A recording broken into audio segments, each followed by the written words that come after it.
Hi, my name is Jim, and I was retired. Have you seen all of those headlines about inflation and using I bonds to hedge against it? Especially those ones that advertise 7.12% returns? Well, that caught my eye, and so I thought I'd do a little investigating into these I bonds. Stay tuned to this video and I'll let you know what I've learned. Or as a shepherd boy once said, do you know what I know about I bonds? Well, if you enjoyed the Three Magi, I'm sure you'll appreciate that title too. See that other pun I put in there? Anyway, I'm here with a short video this week outside, away from the spreadsheets, to tell you a little bit about I bonds. My long-term inflation expectations are 3% or less, but I'll have to admit the recent readings about inflation in the last few months have got me a little worried. Have those well-anchored inflation expectations slipped off the mooring? So I decided to look into I bonds to help protect against inflation. Now, I bonds are only available from Treasury Direct, and they're only available to individuals. You can't buy them through a broker. And they pay a fixed rate depending upon when you buy them, and a variable rate set every 6 months based on the CPIU, the Consumer Price Index for Urban Workers. And the current reading, the current rate is 7.12%, but the fixed rate is only 0. And you only earn that 7.12% for 6 months. Well, when I saw those rates, I decided I had to add a few to my portfolio. Well, I've only stopped at 2 because I learned that you can only buy up to $10,000 for each taxpayer.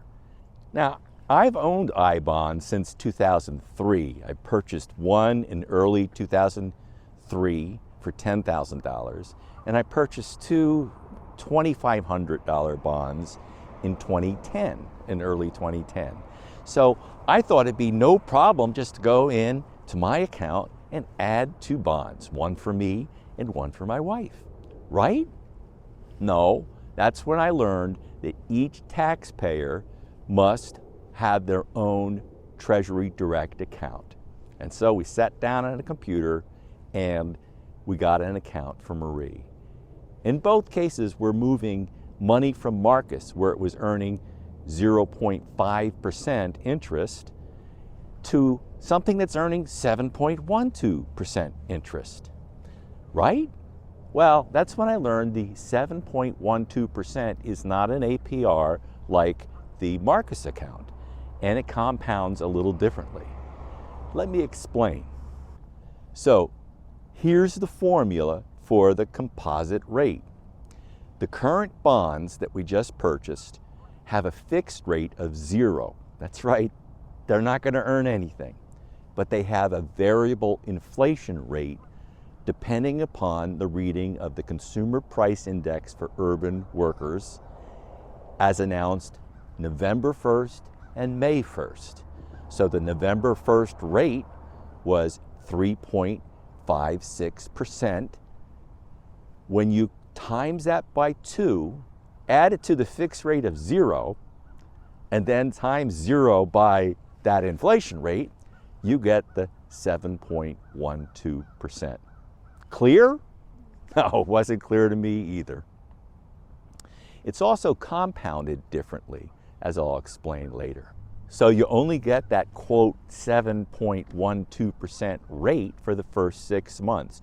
What you'll earn in June will depend on the CPIU reading that's announced on May 1st. Now, even if inflation drops off the cliff, you're still going to earn a pretty good dollar on $10,000 in the coming year. If It's earning 7.12% for 6 months, and then it earns zero, a fixed rate of zero with no inflation adjustment. In the second half of the year, you're earning 3.56% annually. And that's better than a lot of one-year CDs.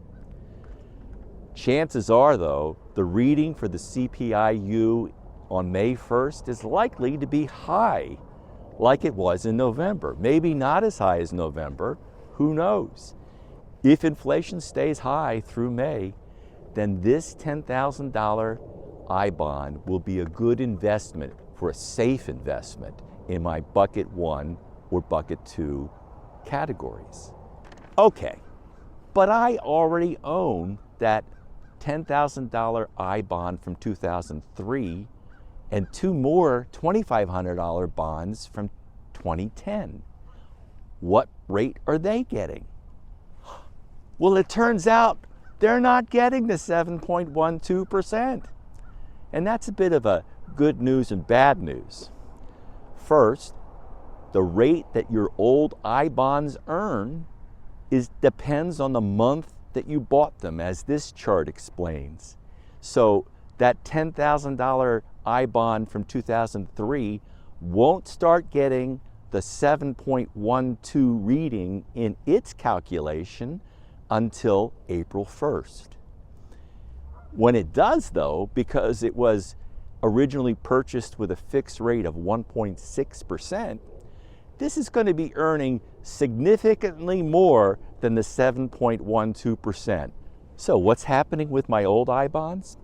Well, let's take a look at that April 2003 bond. When I purchased that, the fixed rate was 1.6%, and the inflation adjustment was 1.23%. The Treasury Direct says that bond is currently earning 5.17% through the end of March. April 1st, that 7.12 calculation will start to calculate into this bond, and I'll actually earn 8.78%. And I'll earn that through October, when it will reset again based on what's announced in May by the Treasury Department. So again, if inflation stays high in 2022, this investment is going to have a very good return compared to a CD at your local bank. Now, what about the 2010 bonds that I purchased? I purchased those in April, so they'll have the same April and October 1st triggers for when inflation factors factor into what those bonds will earn. They're currently earning about 3.85%, and they'll go up, but their fixed rate was only 0.3%. That's better than zero, but it's not much. They're each worth about $3,200 currently, and I'll hold them until I need to redeem them. All right, let's get back to reality. That 2003 bond, another way to look at it is its yield from issue. Keep in mind, the inflation has been low for most of the 19 years that I've held it. And in fact, the current redemption value of this bond shows that its yield from issue is only 3.83%. It is worth more than $20,000, and according to this redemption chart from the Treasury Department, I will get about $10,600 in interest if I redeemed it in May 2022. So adjust your reality a little bit. The 7.12% is only a blip on the history of a 30-year bond.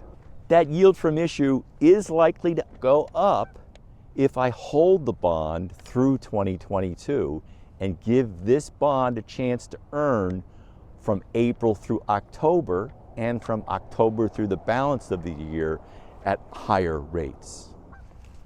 Now, I really don't know how the Treasury Department calculates that yield from issue, but you can find it when you get into your Treasury Direct account. Now, another advantage of the Treasury Direct account and its holdings is you don't have to report the taxable interest each year, you can wait until redemption. And that means that while it's a taxable account, I'll have some discretion as to when I redeem and declare this ordinary income of the interest earned.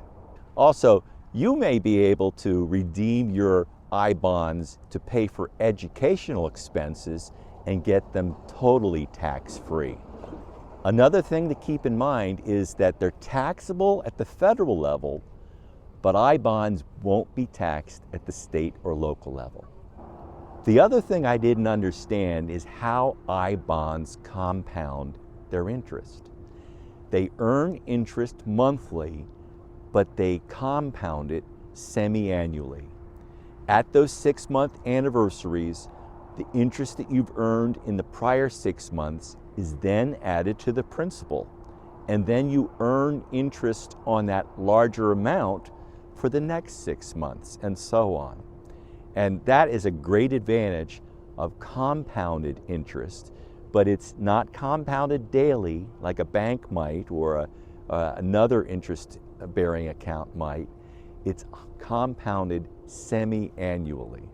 For instance, for the new $10,000 bond, it's going to earn about $59 of interest each month for the first 6 months.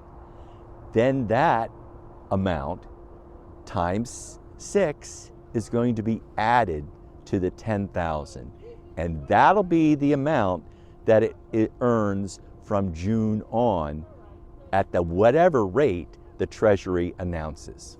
One final word about I-bonds. They're not like a penalty-free CD.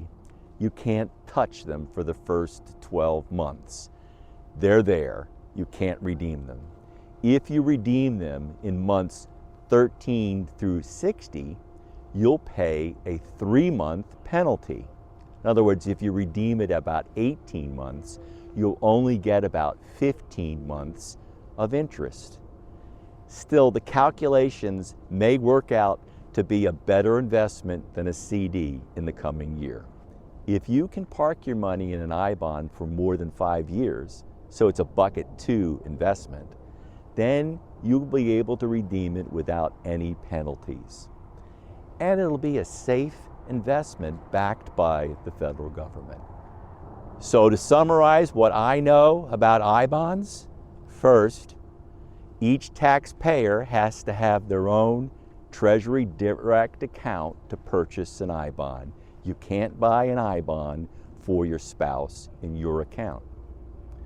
2, the 7.12% is a composite rate, not an APR, and it only applies for those first 6 months. What it'll earn after June 1st is still left up in the air. What your old I-bond will earn depends upon the fixed rate when it was issued and what month you purchase it. The new calculations will only apply to your old I-bonds on those 6-month turnovers. If you've got a rate like 1.6 or even 0.3% fixed rate on some old bonds, count yourself lucky. Finally, interest is earned monthly, but it's compounded semi-annually. Every 6 months, as it turns over, the interest will be added to the principal. Keep that calculation in mind as you plot when to redeem the bonds. I'll conclude with my standard warning. I am not a financial professional. I have no initials after my name, so take these as entertaining ideas from one educated consumer to another. Always do your own due diligence and seek out a professional if you need to. Hey, and be sure to like and subscribe to this channel. If you do, Santa will be very good to you. And check out my Google site for more links about I-bonds. Merry Christmas. Thanks for watching.